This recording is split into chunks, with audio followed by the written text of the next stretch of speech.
sure that if you are not speaking, that you are muted so that we don't get feedback.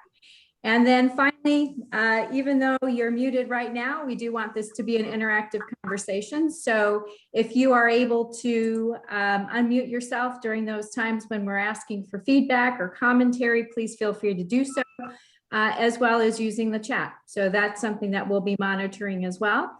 Feel free to ask questions or give opinions or feed any kind of comments in that chat feature as well.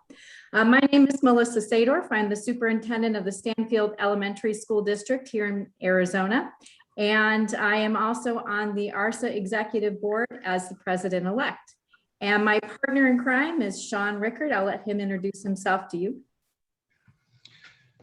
Good morning. My name is Sean Rickard. I'm the superintendent at the Pima Unified School District in Pima, Arizona. I am also on the executive board of the Arizona Rural Schools Association. Sit on the executive committee of the National Rural Education Association, and recently joined the executive committee of AASA as well. So, you know, for some reason, all things national seem to be finding their way my direction. And I'm glad to have the opportunity to join you here today. All right, so without further ado, Sean, do you want to go ahead and introduce our guests this morning?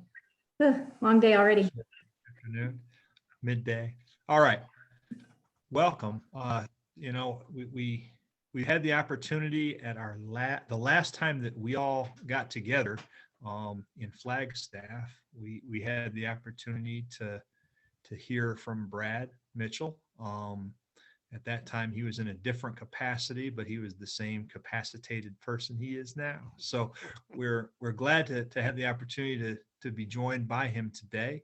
You know, Brad has a long and illustrious career in public education and working with rural schools. And I'll let him give you some more of the details on that as it fits in with the message he's presenting today.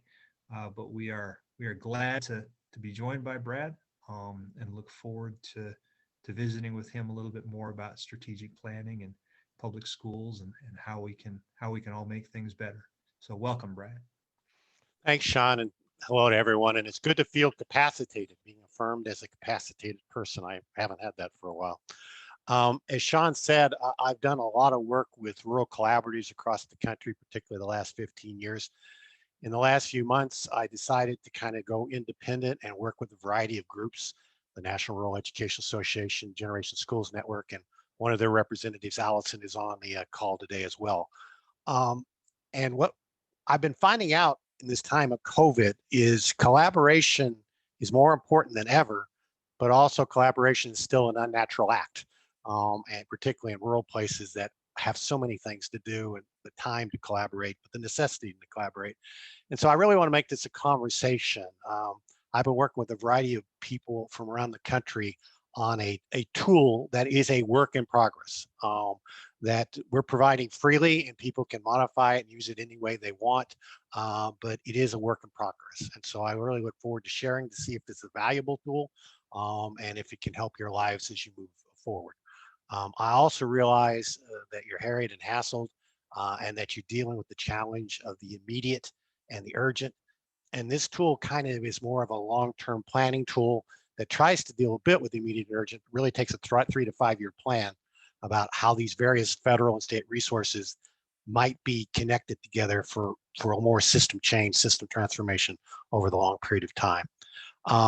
And I also recognize that in working with communities and schools that are interested in trying to deal with the immediate and the urgent and the long-term transformation, they're very unique, but they're very robust in taking the opportunity COVID provides us to really have a transformative change. And so this particularly works in places that have that kind of mindset of leadership on that. So this is going to be pretty simple. I'm going to ask 2 questions to get us engaged, and I'm going to show you one shot of the planning template.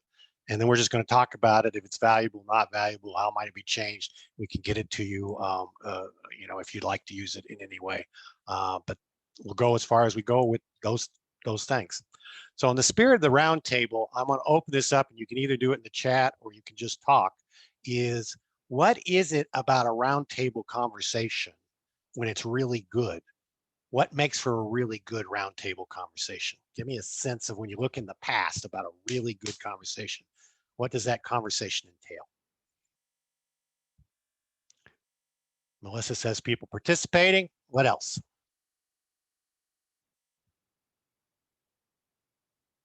I see a lot of muted pictures here. Come on, somebody bring their own voice into this. Hey, this is Jerry Jennings from Globe, an old guy. Brad, I think one of the things that my experience has been is a lot of us are unwilling to share our vulnerabilities. And so sometimes roundtables turn into, hey, I've done this better than everybody else. And the reality for me is a lot of times I haven't done it better than everybody else. So I think honesty, maybe that comes down to one word, honesty. It's a good one. I have a colleague named John Andes who runs the Eastern Shore of Maryland Collaborative, and he's been the collaborative director for 20 years. And he said the really great meetings are kind of shared mental health cleansing of just allowing the superintendents to get out their mental health issues. That he sees himself sometimes as just a therapist providing space for people to get honest and share their reality. So thanks, Jerry. What else? Other things that make for a really good roundtable conversation. Hi, this is Kristen Turner from Paloma Elementary School District. And I think one thing that I really appreciate from the roundtables is hearing different perspectives and just how different ideas in education, different legislation, how it affects different districts of various sizes and different locations with different students. Because sometimes you can't always see a perspective until you hear somebody else going through that situation. So I appreciate that. Yeah, empathy is important in times of change. That's good. Anybody else? What makes for a good one more? So I'll throw one out. I think, you know, one of the things, the reason that we came up with this roundtable format, or you know, we started doing this, was because we recognized the value when we did come together at annual conferences of talking to each other, listening to each other, and forming relationships. And I think that a good roundtable, you know, it has value because you get to know people that you might not otherwise get to know. You know, and as I look at the people that are in the room here, there's a couple of people I haven't met before, and I think that's probably because we've been so isolated for so long right now. But there's a lot of people on this call that I know and know very well. You know, that I would easily call my friends. And I think that it's that opportunity to come together with people that you form relationships, and then that helps you to work towards solutions. Yeah, it can be a very lonely job. All right, that's good. So I'm new to your roundtable, and don't worry, Melissa, I'm not going to be a permanent member. I'm just going to throw myself in there. But I'm going to be vulnerable. You're welcome anytime, Brad. Thanks. I'm going to be vulnerable, and I'm going to share a half-baked tool. And I'm going to hope we have the honesty Sean talked about and empathy to give it great feedback, and that hopefully, ultimately, for some of you, it might actually be meaningful and you actually might use it moving forward.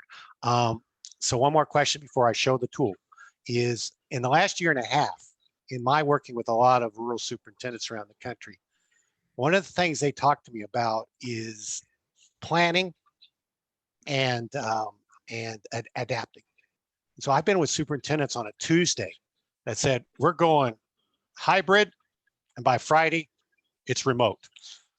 Monday, it's face-to-face. Next Tuesday, it's hybrid. And so the ability to plan and adapt in the last 15 months has been on a lot of rural superintendents' minds. And then beyond their systems, the health department, where they are on a Tuesday, where they are on a Friday. But the ability to plan across sectors, plan across buildings, plan across districts, and then to adapt has been a big issue. And so that helped me think more and more about, is there a planning and adapting tool that might help on that? And so my last question to you is, when you think about your last year and a half, what have you learned about your own capacity to plan and adapt? What have been some ahas for you about the way you plan, the way you adapt in terms of your system issues? What have been some ahas?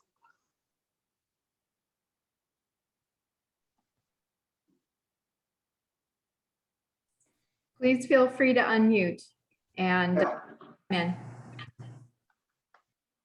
I think, yeah, my contribution to this conversation would be a little bit like what Brad and I were talking about earlier, is that anything that is new, particularly for rural superintendents, is so situationally dependent. There are so many things competing for their attention. Everybody's got a good idea. It is the person or people who can come along and conceptualize and contextualize the good idea that supports the superintendent as he or she tries to operationalize that.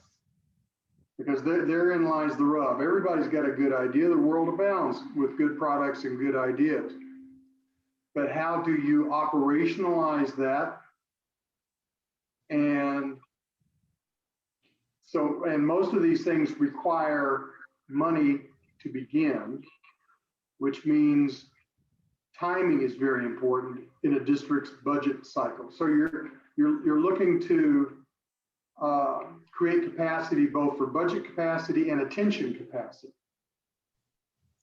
So that was a very long-winded way to say that it is something is fundamentally obvious but difficult for districts, which is collaborating with one another,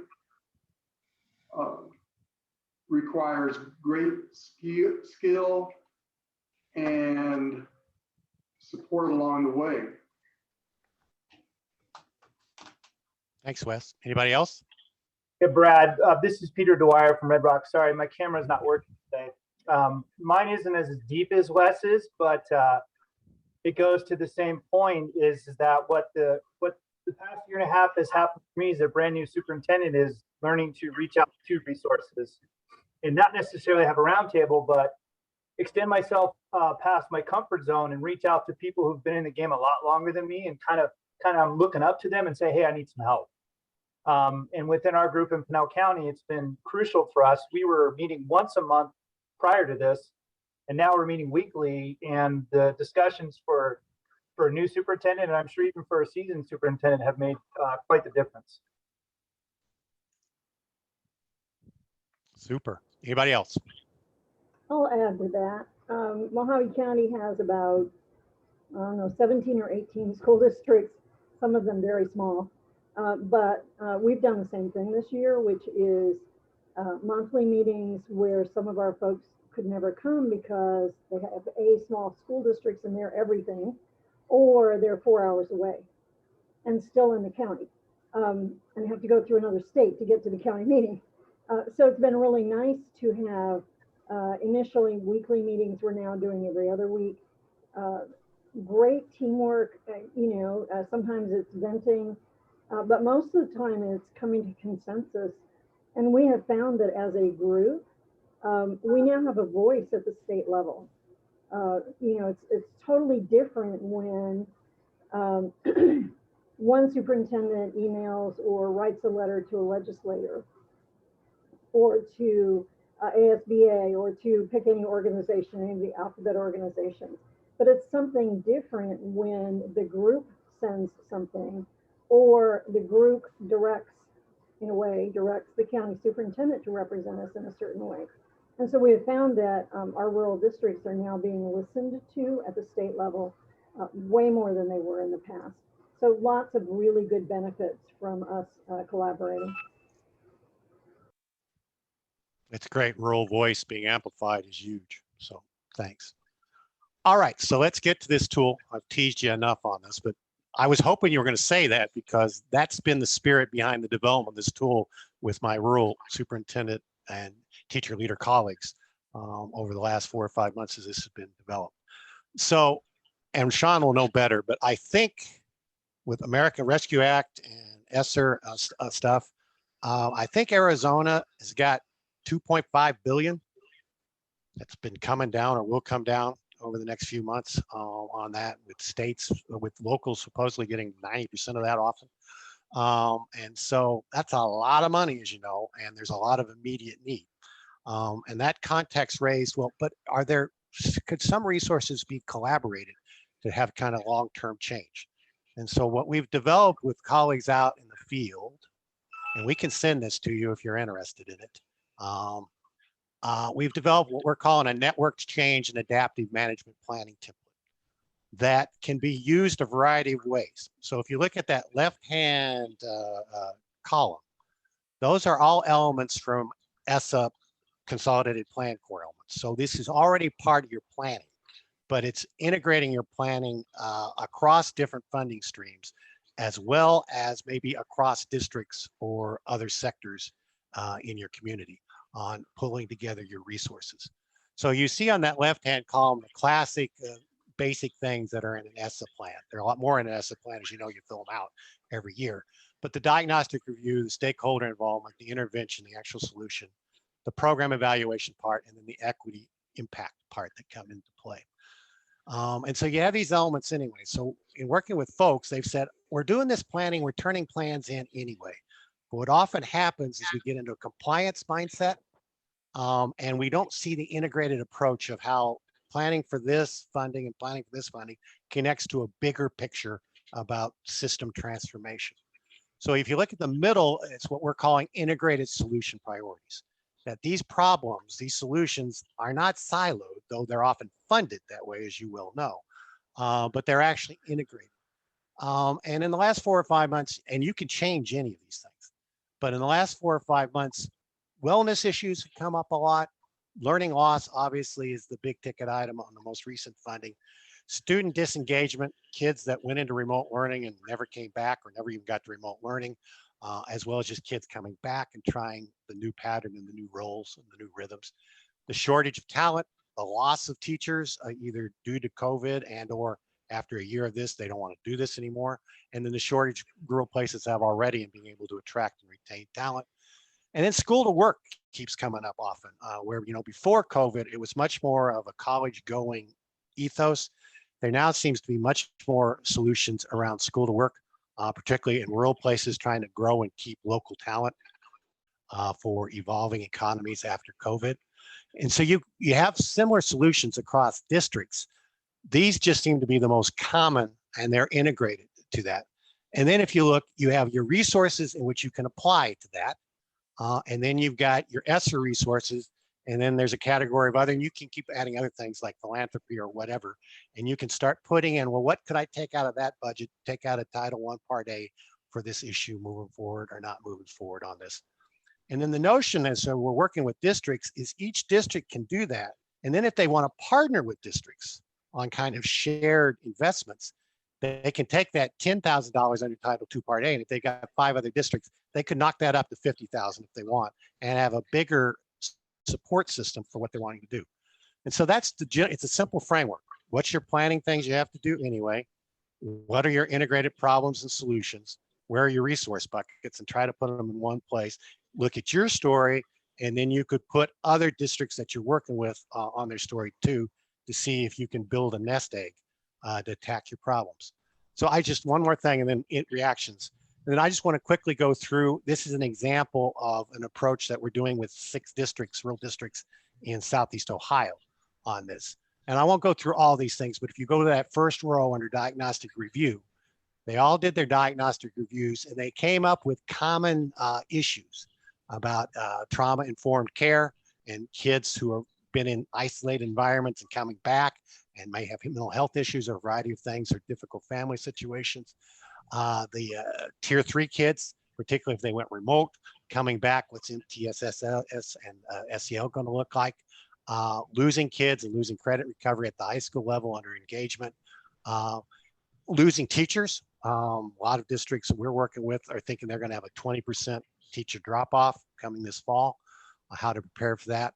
And then a lot of the money is coming that they're seeing coming forward is around green industries, green energy, green agriculture in rural areas, and developing school to work pathways, FFA, whatever might they be.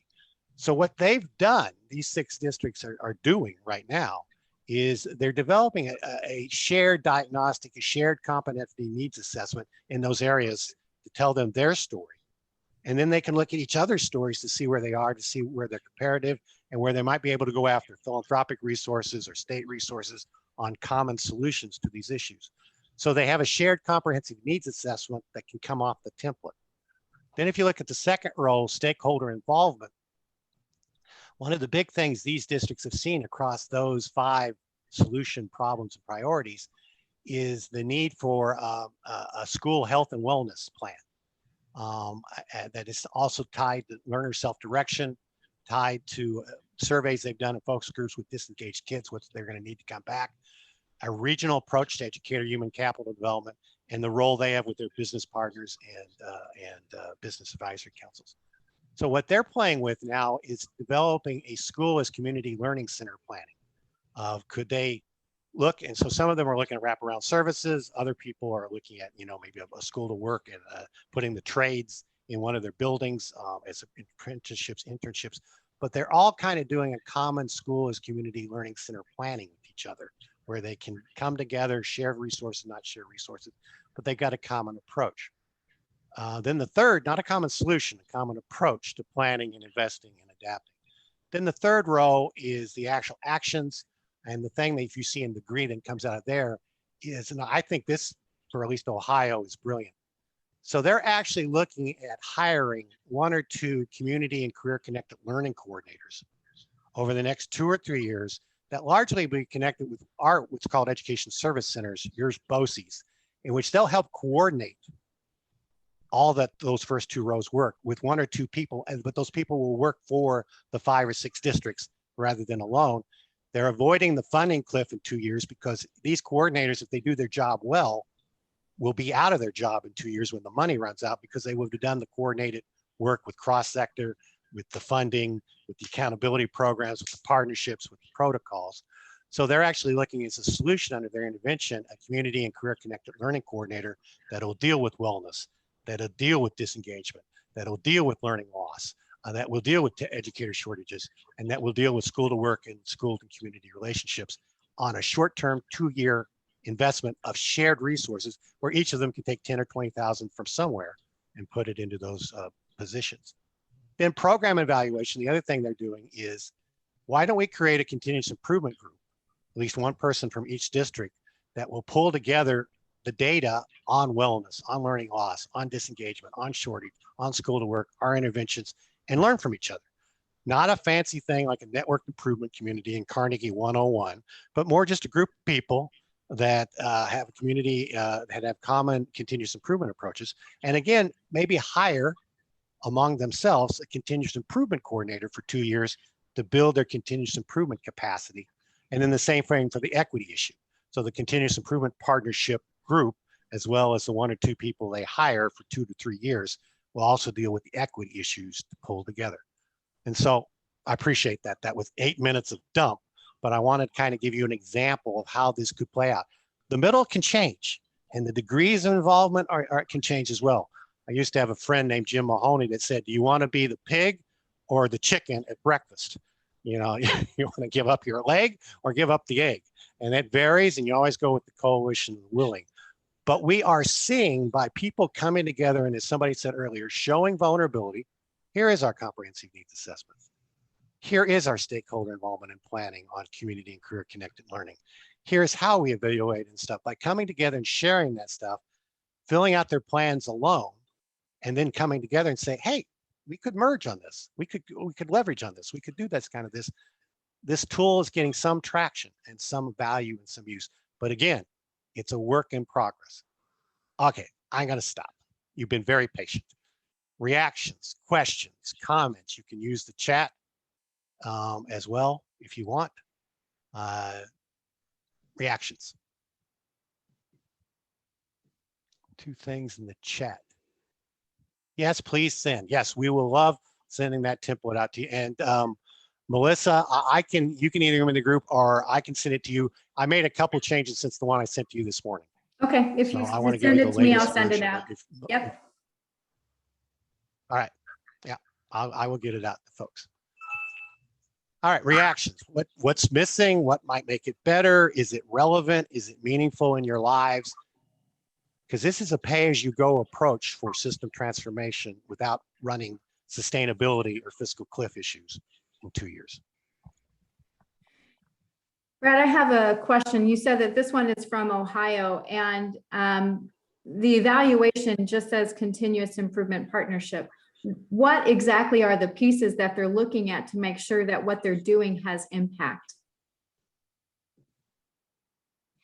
So kind of, if you're familiar kind of with the collective impact stuff, there's, kind of a protocol of a group of partners coming together and saying, we do have a shared goal.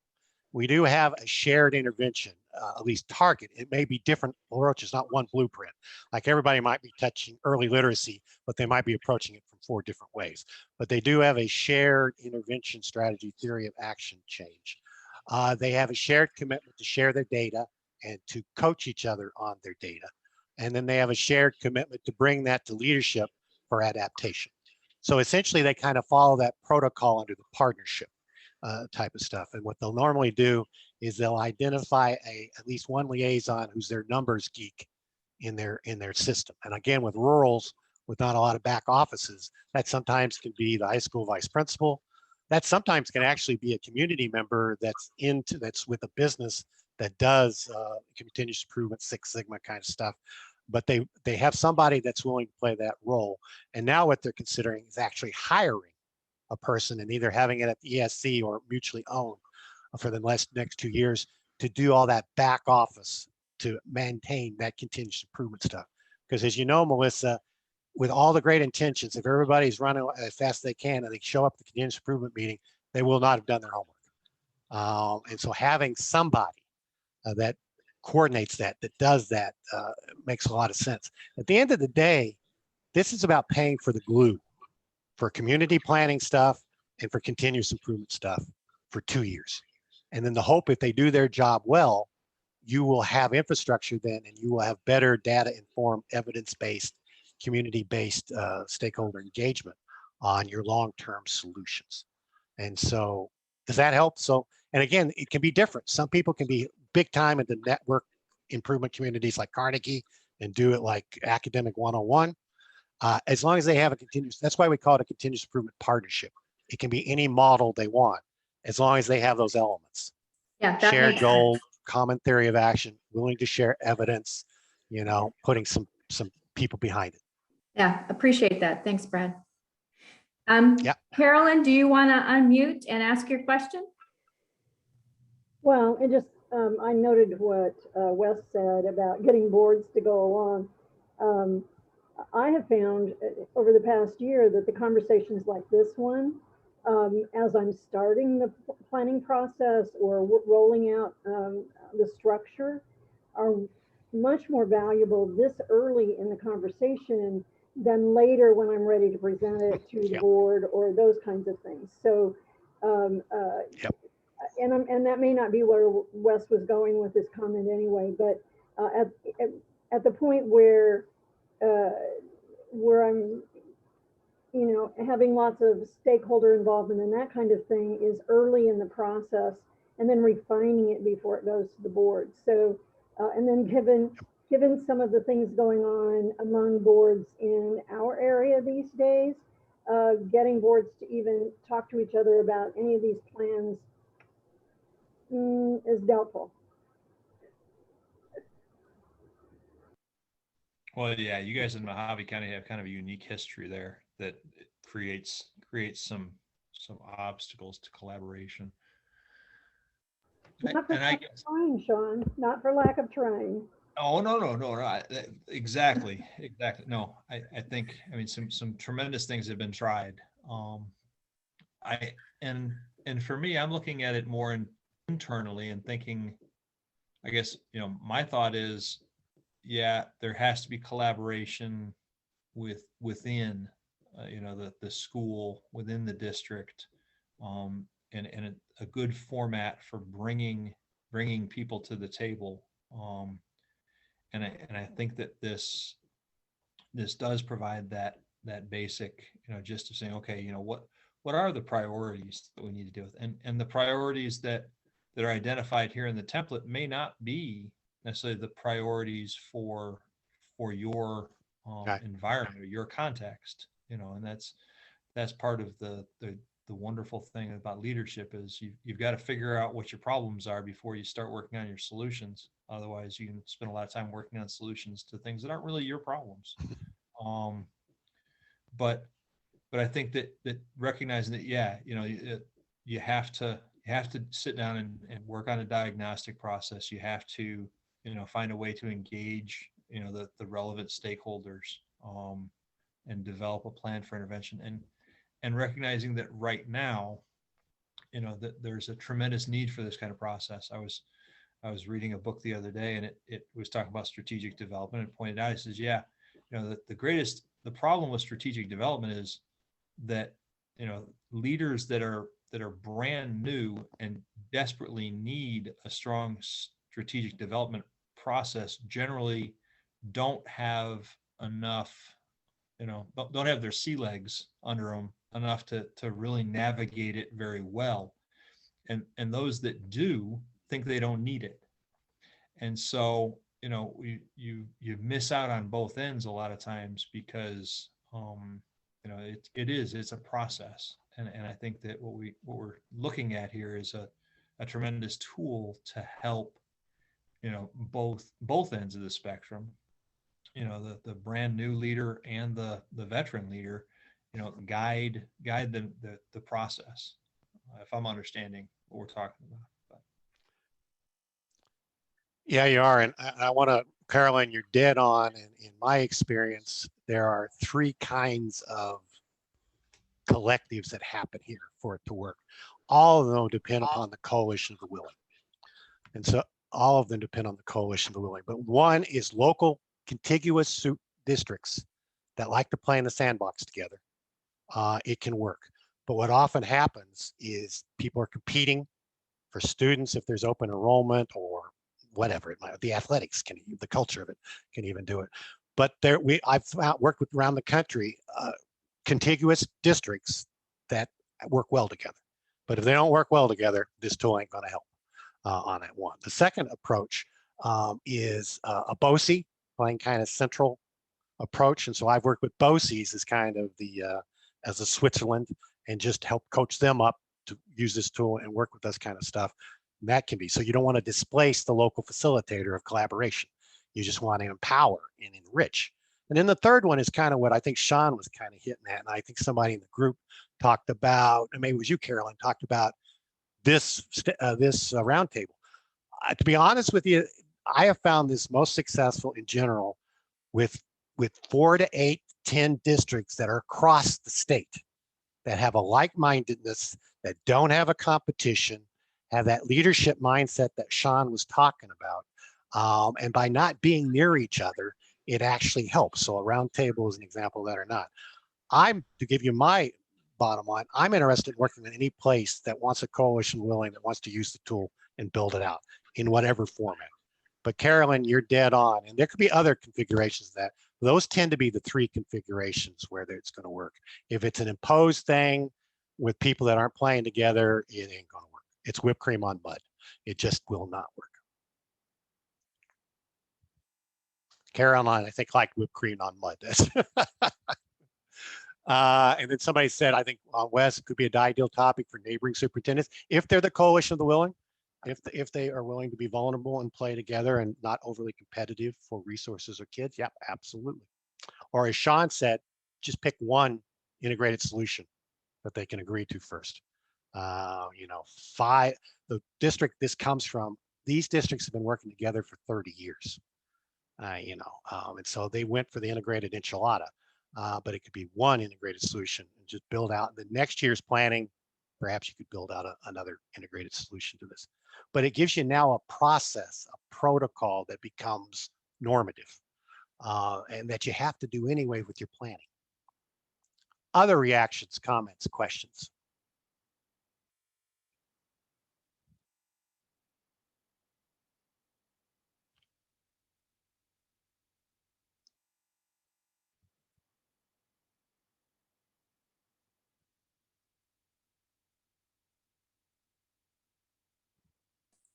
Brad, I know that we have Allison from Colorado on with us. Allison, are you able to speak about how this tool has been used in Colorado? Hi, Melissa, and hi, everybody. Thanks so much for asking. Actually, I would probably defer to Brad on that one. He's sort of our guru on this tool specifically, but yeah, I would probably pass that one to Brad, actually. So as Wes knows, Colorado through Generation Schools Network is the back office for, I believe they're up to 72 Colorado rural school districts, which is out of, I think, 148 rural school districts in Colorado.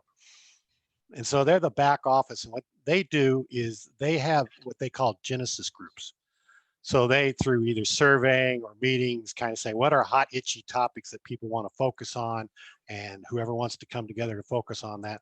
They've dealt with the educator shortage. They've dealt with principal induction. They've dealt with STEM. They have dealt with alternative accountability systems. And so what we're doing with them is that, in fact, that work with their Genesis groups helped kind of inspire the design of this. And so now what we're doing now with them is they're sending this out over their wire to their districts to say, anybody want to create a Genesis group around this template? And then as Sean said, coming together and seeing what you've got and then seeing what the integrated solutions tend to be the common ones, and then go to the next step on that. So they're still kind of in the recruitment phase of this moving forward. But Carolyn's point's well taken. The next 3 to 4 months for planning is hugely important. And in a way, we're behind the skids on this a little bit as well. But think about it as a 2 or 3 year thing with the Rescue Act and ESSER and philanthropy. And if the Infrastructure Act comes through as well, we're working with another set of districts that just got together on this. They have the states, one of these districts has the state's largest FFA program. They have a school district farm, and they have an old elementary building that they want to turn into an internship, apprenticeship, and Ohio's a union kind of state, trades-based partnership to build building trades on this, but they want to green it. And so the green energy monies that are being proposed, and there'll be some green infrastructure monies that'll happen one way or the other. They're actually doing that collaboratively so that they can have this building be green, and building the building to be green. It's a natural problem for kids to be involved in that design that ultimately then would house the building trades that are involved in green industry to be an innovator and incubator for the local economy. They could not do that without this 2 to 3 year period, because they're taking on the professional development side some stuff from ESSA, from the infrastructure side, stuff for building, regreening the building, stuff from ESSER on curriculum development and disengaged learners. And they're taking all their various resources around that dream of creating a school to work center that will take place. So it, like Sean said, it's what the local genius is and what the local appetite is. Any other reactions to this? And again, my interest is after you've talked about it, if a few of you say, hey, let's get together and let's run it, let's do this. That's what I'm here for, because any resources that might go to back office support would come out of the planning. It's pay as you go type of approach. And if nothing comes out of the planning, that's fine too. It's about building planning and budgeting and assessment infrastructure for rural districts that often don't have a back office to do that. Got Brad, one did we more. maybe, oh, sorry. I was going to go say ahead. as well. So Brad is also hosting along with a colleague of ours this Thursday.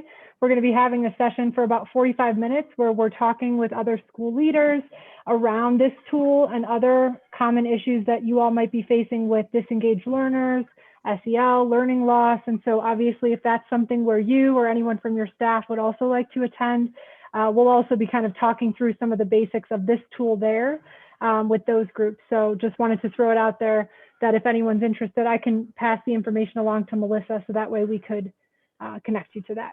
Thanks. Yeah, and I think that's mostly Colorado folks, isn't it? No, But it's Arizona. Arizona. Oh, it is Arizona folks? Okay. Yeah. I know we're doing Colorado as well. I want to give you 2 more examples of things, and then you guys have been incredibly gracious. So I want to just give you an idea of where this is an Ohio model. So Ohio, the governor and legislature in Ohio also passed monies last year for student and staff wellness. And so this came out of some of this planning, which instead of having a wellness coordinator for just one district, to have it connected to a couple of districts, and that they could pull together. And you can just see this gets at real. And you just look at the descriptive. 3 countywide agency partners collaborated around a wellness and health plan for this position. And then they're going to have this coordinator for 2 years to build the relationship, wraparound services, Medicare, Medicaid, and get it all try to set up. And then if they've hit, they'll keep that position because they've got monies for that position. And if it doesn't hit, they've at least done a better coordination on their wellness work, which is a huge issue, I think, for many places. And then one final example, and then I will be done. And this is Wes. Wes inspired this, though he didn't know he inspired it, because it's stuff that Wes just shared. So that big orange thing, and Sean talked about it too. This is based on this assumption: mutually understanding disturbances like COVID, local conditions, as Wes and Sean talked about, and the interdependencies. That's the key one, is when really system-minded superintendents get together and have community support to look at that. It's a regional issue or it's a multi-district issue, that when you can connect through your planning process, what's the disturbance?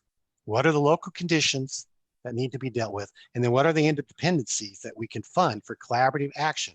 It really comes down to, how do we coordinate our planning without a Uber plan, a planning process that can inform individual plans and show where the interdependencies are. The doing, the actual solutions, and do they work? Are they evidence-based? Do they make a difference? And then adapting with your next year's plan off of what you learned from your continuous improvement partnership so you can move forward. That's kind of the Wes 101 thing he was talking about with leadership without informing me that he was using the same language. It's a planning process that looks at the disturbance, sees a happy accident, that looks at local conditions and modifies itself in the process, but then focuses on those interdependencies and mutual investments so that you can get your biggest bang for your buck. So that's kind of the summary of the theory of action behind this. So Melissa and Sean and Wes, you've been very gracious. I've got 50 minutes. I'm sorry I took so much time. Anything else? Any other reactions? And again, my request is, if there's an excitement of a group of you, be happy to sit down with you either face-to-face or virtually, and we can move forward on a planning protocol and a planning simulation to get this done. Or you can take the template and run. And if I can be of any help down the road, great. Well, let's open it up to any questions that anybody might have or comments. Happy to have conversation around that. All right. Doesn't sound like there's any. Brad, we will be making sure that we send out your contact information along with the forms. Wes, you have your hand up? Yeah, I do. Okay. Brad, I know you're aware of it because we talked about this before, but it's a unique institution of county school superintendent in the state of Arizona. And Carolyn's alluded to it. We've all talked about it. Some of them are very effective at hosting get-togethers, and some less effective, of their superintendents in their county to discuss issues, problems, and possible solutions. That might be a forum for you to approach these individual soups and see if they're interested in this framework. Sure. I mean, they all have educational service agencies. They provide a good many services already. But I think most of them are collaborative enough that if they see a good idea, a good framework from somewhere else, they are willing to orchestrate and facilitate the kind of discussion that it would take to actually maybe make something like this happen.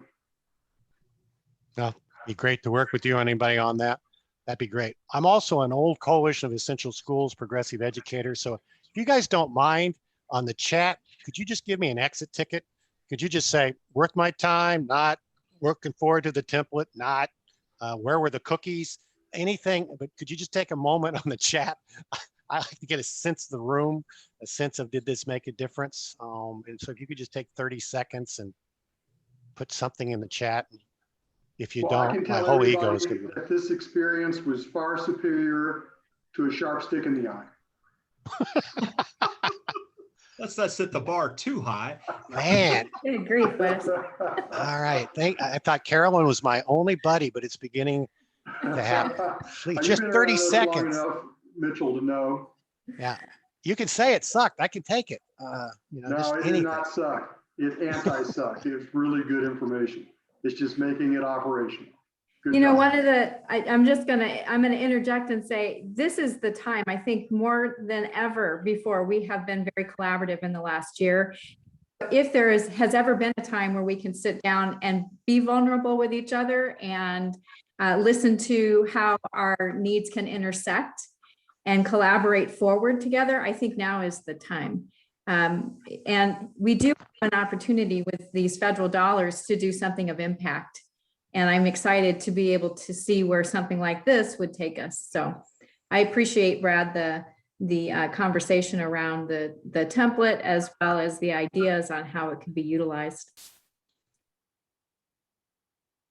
Yeah, and if the small group of the roundtable want to get together and I can be helpful on that, I'm basically in it to learn, make it better, and I'm a rural guy. You know, tools that can give rural a better shot at an even playing field, particularly in the next 2 or 3 years. Because what I worry about is we're going to be even further behind. Many of us are going to be even further behind in 3 years after the money stops. Well, and I think, you know, in Arizona too, we have a context in rural Arizona where we have to create our own path forward through this. You know, there's steps that are being taken in Phoenix. You know, I always look at the stuff that's going on in the legislature, and what I see this year is that there's really very little going on that strongly impacts rural schools. There's a lot of it that's heavily driven by the whole battle in Maricopa County between the charters and the districts and that kind of stuff. But we're in this position where, yeah, if we want to make things better, we have to find that path, and we can do it individually within our own districts. But when we do that, we're going to miss out on some larger context opportunities. And I think that's what Brad has shared with us here is, when we come together and identify shared solutions to shared problems, we can pool resources, and we can be more effective. And I can't tell you how many times that, I look at rural schools and I think, man, we are just duplicating redundancy from cafeteria operations to payroll to, transportation. I mean, there's so many things that small districts can collaborate on. And COVID, like you said, it's providing a resource tool. It's also providing, a new set of challenges. And so I appreciate the opportunity to talk about this and to think about it, as well as, the offer of additional resources going forward, as well as models in other states like Colorado and Ohio to look at. Two quick responses, Sean, on that. One, the long tail of the graph fascinates me, particularly when you get collective intelligence. In working with some of the Ohio districts, they're bringing USDA funds. They're bringing Department of Labor funds. I thought I was pretty informed, but when you get 10, 15 people in a room around a common theory of action or problem, and then they start saying where the resources could come from, it's amazing how that tail can go out. One thing. The second thing I think is hugely important. This is a tool of consolidation of effort, not consolidation. That's the other thing that's got to be clear because of the politics and the culture and the value. This is a planning and continuous improvement tool for the consolidation of efforts, not to lead the consolidated districts moving forward. Because that's another scare factor that keep people from doing this kind of planning. Correct. Yeah. Collaboration, not consolidation. Right. Excellent. Well, thanks everybody for filling. Almost everybody at least gave me some feedback. So I feel better. And that's the important thing, that I end this conversation feeling better about myself. Well, I want to say thank you, Brad. Thank you, Allison, for joining us today, and really appreciate your time and bringing this to our attention. It's a very useful conversation to have, and appreciate that you were able to join us at the roundtable today. Thanks for inviting us, and I'll send you the updated two things I shared right when I get off. Thank you, Perfect. Melissa. Thank you, everyone. Nice to meet you. Thank you so much. Have a good Bye. day, everybody. Bye. Bye-bye.